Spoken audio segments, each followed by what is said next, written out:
내 영혼이 여호와로 자랑하리니 곤고한 자가 이를 듣고 기뻐하리로다. 나와 함께 여호와를 광대하시다 하며 함께 그 이름을 높이세.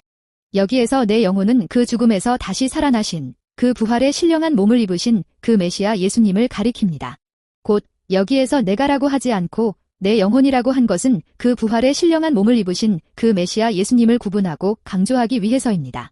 또 여기에서 곤고한 자는 에덴 동산에서 죄를 범한 이후 하나님으로부터 정죄함을 받고 온갖 고난과 고통과 한숨 속에서 살아가다가 죽어서는 저 영원한 지옥 불목 가운데 떨어지게 되는 우리 인생을 가리킵니다. 그런데 이런 인생이 그 메시아 예수님이 그 죽음에서 다시 살아나셔서 여호와 하나님에 대해 자랑하게 되면 이를 듣고서 기뻐하리라는 것입니다. 얘야, 내가 죽음에서 다시 살아난 것은 하나님의 역사하심 때문이란다 하고 자랑하게 되면 이 곤고한 인생들이 이를 듣고서 크게 기뻐하리라는 것입니다. 그러면 왜 이런 인생들이 그 메시아 예수님의 부활하심을 듣게 되면 기뻐하게 되는 것입니까? 왜냐하면 예수님의 부활하심은 예수님께서 십자가에 달려 피 흘려 죽으심으로 치르신 죄의 대가가 완전히 지불되었다는 확실한 증거이기 때문입니다. 곧 예수님께서는 이 땅 가운데 오셨을 때 자기 자신은 성경에 예언된 대로 하나님께서 보내어 주신 메시아이시라고 주장하셨습니다. 아니, 예수님 자기 자신은 십자가에 달려 피 흘려 죽으심으로 우리 인간의 죄의 문제를 해결하기 위해 오신 메시아이시라는 것이었습니다. 그런데 만약 이런 예수님께서 십자가에 달려 피 흘려 죽는 것으로 다 끝나버렸다고 한다면 과연 예수님이 우리 인간의 죄를 해결하셨는지 아니면 해결하지 못했는지에 대해서 전혀 알 길이 없습니다. 그렇지만 예수님의 부활하심은 하나님께서 예수님의 십자가 피 흘림의 희생 제사를 기쁘게 받으셨다는 공식적인 승인이라고 할 수 있는 것입니다.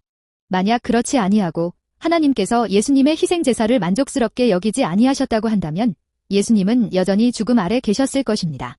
그러므로 우리 인생이 이런 예수님의 부활하심을 듣게 되면 이제는 죄에서 벗어나 마침내 의롭게 되고 구원함을 받을 수 있게 되었다는 것을 알고서 심히 기뻐하게 되리라는 것입니다. 곧 죄로 인해 저 영원한 지옥 불목 가운데 떨어질 수밖에 없는 인생이 이제는 이에서 벗어나 저 영원한 천국에 들어갈 수 있게 되었다는 것을 알고서 심히 기뻐하게 되리라는 것입니다. 나와 함께 여호와를 광대하시다 하며 함께 그 이름을 높이세.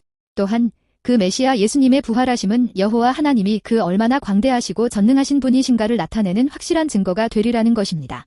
곧 하나님께서는 영원 전부터 죄로 인해 영원히 죽을 수밖에 없는 우리 인간을 구원하시기 위하여 구속 언약을 맺으시고 이를 이루시기 위하여 열심히 일해오셨습니다. 그리고 때가 되자 하나님께서는 영원 전에 세우셨었던 구원 계획대로 이 땅 가운데 그 독생자를 보내어 주시고 십자가에 달려 피 흘려 죽게 하시고 사흘 만에 그 죽음에서 다시 살아날 수 있도록 역사하시는 것을 볼 수 있습니다. 그러니 이런 예수님의 부활하심은 우리 하나님이 그 얼마나 크시고 전능하시고 위엄이 있으신가를 잘 나타내는 확실한 증거라고 할 수 있는 것입니다.